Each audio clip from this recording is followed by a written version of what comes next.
Every soul that walks this earth is surrounded by a mirror vast and eternal, the universe itself. What we call reality is not a stage upon which we act, but a living reflection of consciousness gazing back at itself. The stars, the winds, the tides, even the thoughts that stir within us, they are all messengers, echoing the language of our own spirit.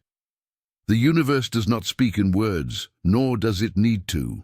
It speaks in vibration, in movement, in the invisible current that flows between what is seen and unseen. Your world is not happening to you. It is unfolding through you. Every event, every relationship, every challenge is an audition for your attention. A quiet plea asking, "Will you make me real by granting me your awareness?" The moment you withdraw attention from a thought, from a fear, from a memory, it dissolves. Its form fades from your field of experience, just as darkness vanishes before the morning sun. But when you attend to something, when you feel it, dwell upon it, name it, it is born anew in the fabric of your world. Thus, your consciousness is not a small lantern flickering inside a vast night. It is the dawn itself, awakening the heavens by its very gaze.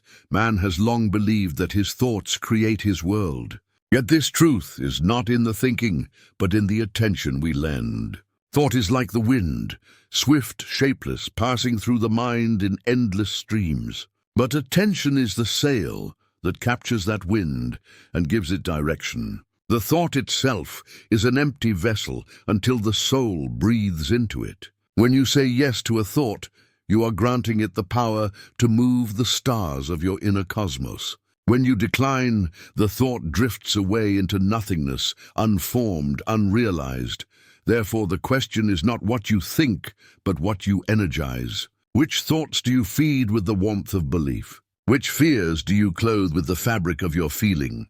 To speak with the universe, you must first learn the art of selective attention, the art of turning your gaze only toward what uplifts, and closing your eyes to all that diminishes. Each day, from the moment you open your eyes, the universe asks one question: what do you choose to see today? The answer is not found in words, but in vibration. The universe listens not to your speech, but to your state. It reads your energy as clearly as you read the daylight. Your feelings, your focus, your peace, or your restlessness, these are the true prayers that ascend without sound. When you dwell upon anger, you are saying to the universe, "This is what I wish to know." When you linger on gratitude, you declare, "This is what I'm ready to receive." And the universe, obedient and vast, answers accordingly. It does not discern between what you call good or evil. It mirrors only what is most alive within you. To master this law is to awaken as the conductor of your own existence. You become the one who decides which notes shall rise in the great symphony of your life. Attention is the baton. Every time you choose joy, patience, wonder, forgiveness, you summon a harmony that reverberates through creation. Every time you choose bitterness, fear, complaint, you cast dissonance into the same field. Yet even in your mistakes, the universe does not judge. It simply echoes. When Emerson wrote that the ancestor of every action is a thought, he spoke of this divine process. But beneath thought lies something greater, intention, the silent agreement between you and the infinite. That intention is felt, not said. The outer world is its shadow, the inner world its source. Now let us consider the sacred power of the present moment. The universe knows no past and no future. It moves only in the living pulse of now. What we call memory is but an echo, and what we call anticipation is only a dream unripe. The present is the sole reality, the doorway through which all worlds are born. If you say to yourself, "One day I shall be at peace," the universe hears, "Peace is not yet mine." If you say, "I am ready for love," the universe responds, "You have not yet become love." But if in quiet sincerity you feel within your heart, "I am peace, I am love," the fabric of existence shifts to confirm your truth.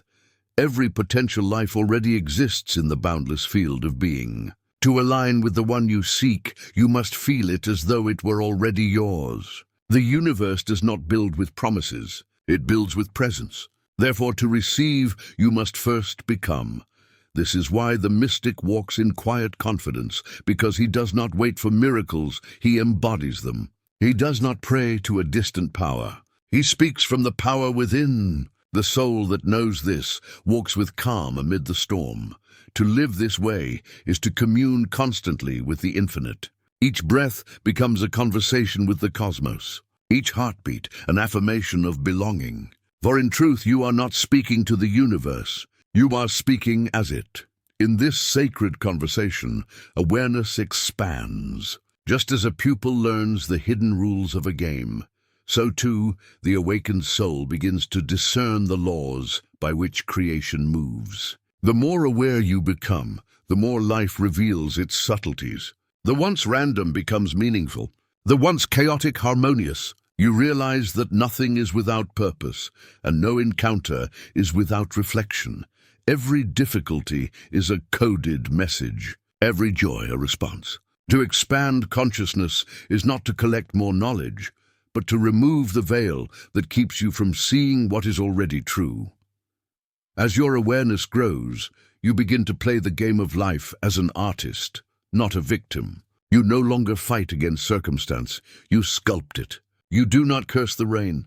You learn to plant under it. In this awareness lies freedom, for awareness is choice and choice is creation. But beware, the world will tempt you with noise. It will ask for your outrage, your envy, your distraction. It will ask that you forget your own divinity and identify with your fears. Yet the wise man refuses this invitation. He stands calm and deliberate like a mountain above the wind. He knows that attention is the true currency of the soul, and he will not spend it cheaply. Therefore, be selective in what you honor with your gaze. The more you attend to your higher thoughts, the more the universe expands to match their light. The more you ignore the lower, the quicker they dissolve. You must learn to watch your mind as you would the sea, its tides, its storms, its silences. Do not condemn the waves nor cling to them. Simply observe. And in that observation, you rise above them.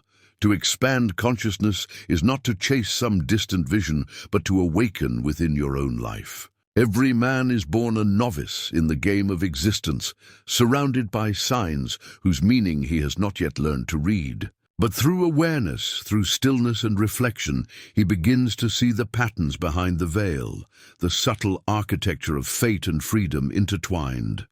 Life is not a linear march from beginning to end. It is an ever-unfolding spiral, returning again and again to the same truths until they are understood. When you become aware of this rhythm, you cease to struggle against it. You stop demanding that life be easier and begin to study the grace with which it teaches you. The universe does not withhold its lessons. It simply waits for your eyes to open. Think of a man learning to play a great instrument. At first he fumbles, he strains to find harmony, but as his ear refines, he discovers that the notes were never random. His hands merely lacked awareness. So too with life. The melody was always perfect, awaiting your conscious participation. As you awaken, you find that everything has meaning. The people who cross your path, the chance events, the delays, the disappointments, all serve the unseen curriculum of your soul. What once appeared as chaos now reveals itself as choreography. This is what it means to expand consciousness, to become aware of the invisible order behind the visible form, to sense the unity that underlies all differences. Emerson wrote, "The currents of the universal being circulate through me. I am part or particle of God. When you know this, the need to control disappears." The wise man no longer resists what comes or clings to what goes. He meets all with equal reverence. There is within every heart a quiet compass, the guidance system of the soul. The universe speaks not in language but in resonance. Its vocabulary is feeling, its syntax intuition. When something feels harmonious, it is life saying yes. When it feels discordant, it is life saying no. Most people ignore this inner compass and wander far from their own center. They mistake the noise of the mind for the voice of truth. They listen to the world's opinions, the chatter of fear, the promises of the ego, and wonder why their path grows dim. Yet the compass never fails. It waits patiently for attention. Learn to trust the simple language of feeling. When your heart expands, you are aligned with your higher nature. When it contracts, you have drifted into resistance. The intellect may protest, the ego may argue, but the feeling never lies. Emerson said, "Trust instinct to the end, though you can render no reason." The key lies in distinguishing between true resonance and false desire. The ego whispers of pleasures that fade. The soul speaks of joy that endures. The ego demands constant proof. The soul is content with peace. When a path feels forced, heavy, strained, it is the self acting against itself. But when you act from inner stillness, your steps seem guided by an unseen hand.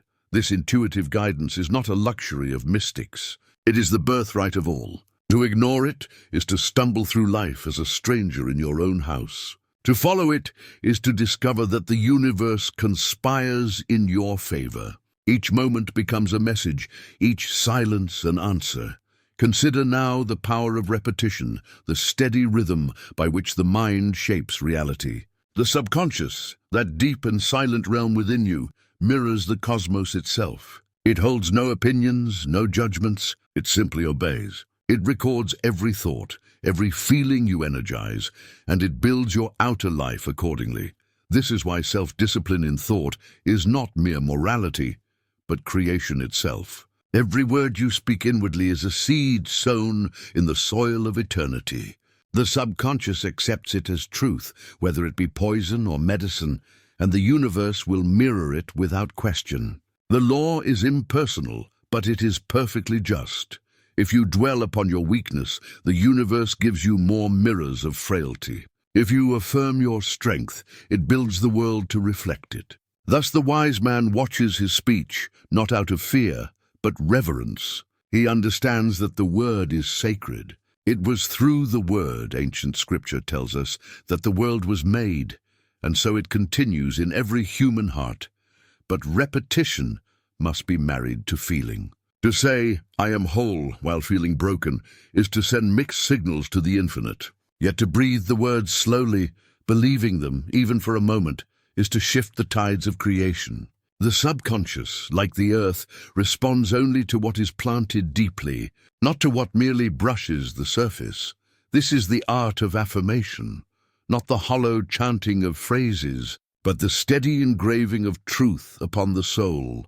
As you repeat with faith, the words cease to be words. They become states of being. In time, your actions, your choices, even your presence will echo the affirmation that shaped you. It is not the grand gesture that transforms life, but the quiet consistency of awareness. The universe itself moves in cycles, day into night, tide into tide, birth into rebirth.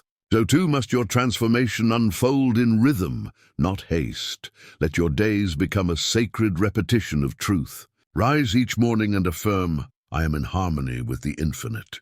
Go about your work with calm attention. Speak kindly. Breathe gratitude. These are not small acts.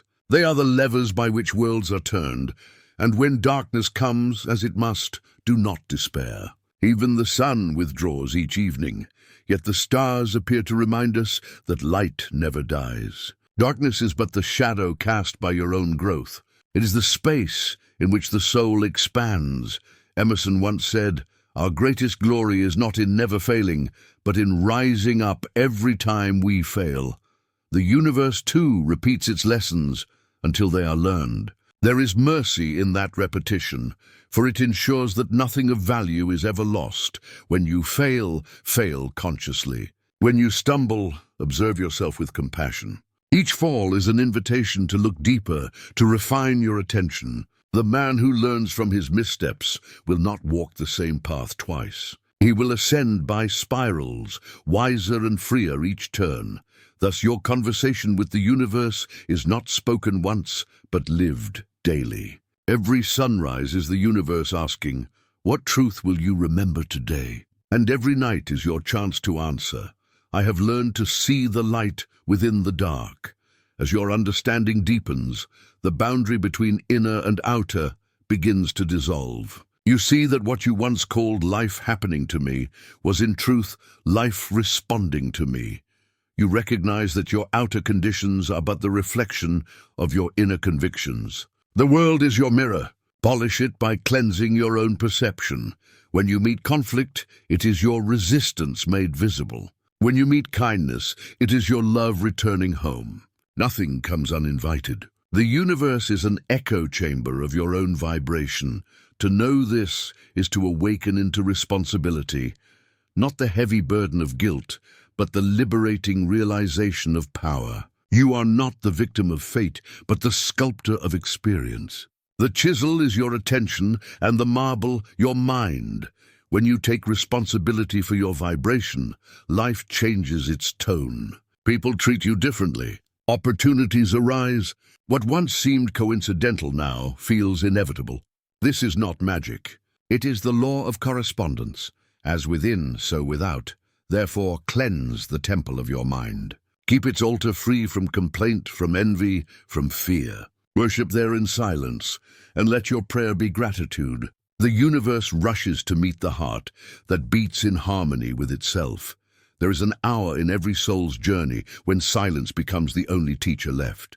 You have read the words, spoken the prayers, followed the paths of others, and then suddenly you find yourself alone with the infinite. It is here that true communion begins. The world falls quiet not because it has stopped speaking, but because it has no language for what you have become. You are no longer asking the universe for signs. You have realized that you are the sign. What you once sought in stars and scriptures, you now feel pulsing within your own breath. The seeker and the sought have become one. Emerson wrote, "What lies behind us and what lies before us are tiny matters compared to what lies within us." The awakened soul understands this not as philosophy, but as revelation. When you learn to turn inward, you discover that the universe has never been outside you. It has always lived in the quiet chamber of your consciousness. Waiting for recognition, every man carries within him a universe. The constellations are mapped upon his mind. The tides rise and fall with his emotion. The seasons change with his thought. As above, so below. When he purifies his vision, the heavens clear. When he clings to resentment, clouds gather. When he walks with love, the very air around him brightens. This is no abstraction. It is the law by which existence moves. The world will forever mirror what you are willing to become. Change your state, and the universe must follow suit, for it has no choice but to echo the vibration of its source. To live this truth is not to escape the world, but to sanctify it. Each act, each encounter, becomes a sacrament when performed with awareness. To speak kindly, to listen deeply, to labor honestly, to forgive freely, these are not small virtues. They are the mechanics by which galaxies are turned. Emerson believed that divinity is not confined to temples or rituals, but burns in every living atom. "The currents of the universal being circulate through me," he said, "and I am part or particle of God." When you act from this knowing, you no longer need to ask the universe to answer you. It speaks through your every motion. Look closely at your days. Every joy that lingers, every sorrow that returns, every coincidence that startles you awake, all are reflections of your inner climate. The external world is the canvas, your consciousness the brush. If your vision is clouded, the picture distorts. But when your heart is still, the brush moves with divine precision. That is why the masters of old spoke of purification not as punishment, but as freedom. To cleanse the heart of resentment, to forgive, to release, these acts clear the lens through which you view creation. The universe does not punish. It only reflects. It is your own misunderstanding that strikes you, your own wisdom that redeems. Therefore, guard your attention as a sacred fire. Feed it with gratitude, not complaint. Direct it toward truth, not illusion. The moment you allow yourself to be consumed by the noise of others, their doubts, their judgments, their fears, you relinquish your creative throne. But when you return to stillness, the universe kneels again before you, awaiting your command. Do not mistake this command for arrogance. It is humility in its highest form. For to command creation is to recognize yourself as part of it, not separate from it. The river flows because it obeys its nature. The sun shines because it must. So too must man align his will with the divine rhythm. The self that lives in harmony with universal law does not strive. It flows. It does not demand. It attracts. The ego imagines control, but the soul embodies cooperation. True mastery is not the domination of life, but the realization that you and life are one. When you understand this, even your smallest actions ripple through eternity. Every choice you make, every word, every gesture is a message sent into the infinite field. The field never forgets. It arranges the stars, the coincidences, the opportunities in response to the quality of that message. You are writing your future with every vibration you emit. Therefore, let your speech be pure, your thought disciplined, your emotion sincere. The law is unfailing. What you radiate returns. At last, let us return to the simplest truth of all. You are the universe, speaking to itself. When you gaze at the night sky, it is your own consciousness staring back, infinite and eternal. When you pray, you are listening to your own echo across time. To speak to the universe is to speak to your higher self, the part of you that was never born and will never die. It is this self that orchestrates your life, arranges your lessons, and whispers wisdom through the quiet channels of intuition. It is both teacher and companion, patient beyond measure. When you take command of your attention, when you cleanse your thought, when you cultivate gratitude, you are aligning with that higher self. You are becoming what you already are. Begin each day by acknowledging this truth. When you rise from sleep, do not rush to the noise of the world. Sit for a moment. Feel the breath move through you. Recognize that the same breath animates the stars. Whisper silently, I am part of the infinite, and the infinite moves through me. Then go forth into the world, not as a beggar asking life to serve you, but as a creator shaping reality through awareness.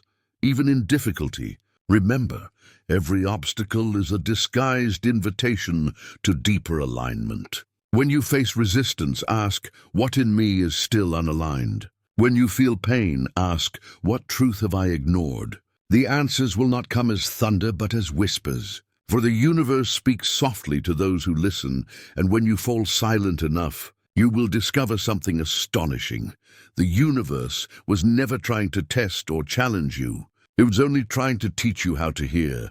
In the end, nothing is missing, nothing is broken, and nothing is wasted. Every experience has been part of the conversation. Every joy and sorrow, every triumph and loss, every quiet moment of doubt, all were letters in the great dialogue between your soul and the infinite. And when you understand this, a deep peace settles in. You no longer struggle to control what happens. You begin to collaborate with it.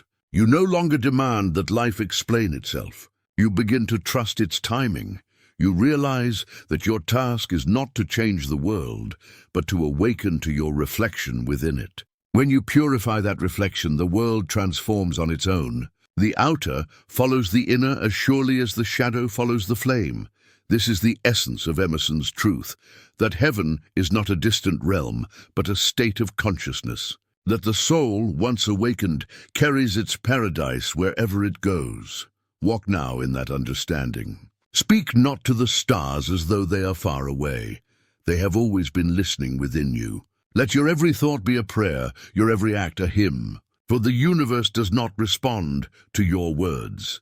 It responds to your being. When you align your being with the highest within you, the universe bows to its reflection. And in that holy silence where nothing needs to be said, you will finally hear the eternal answer. You and I were never separate.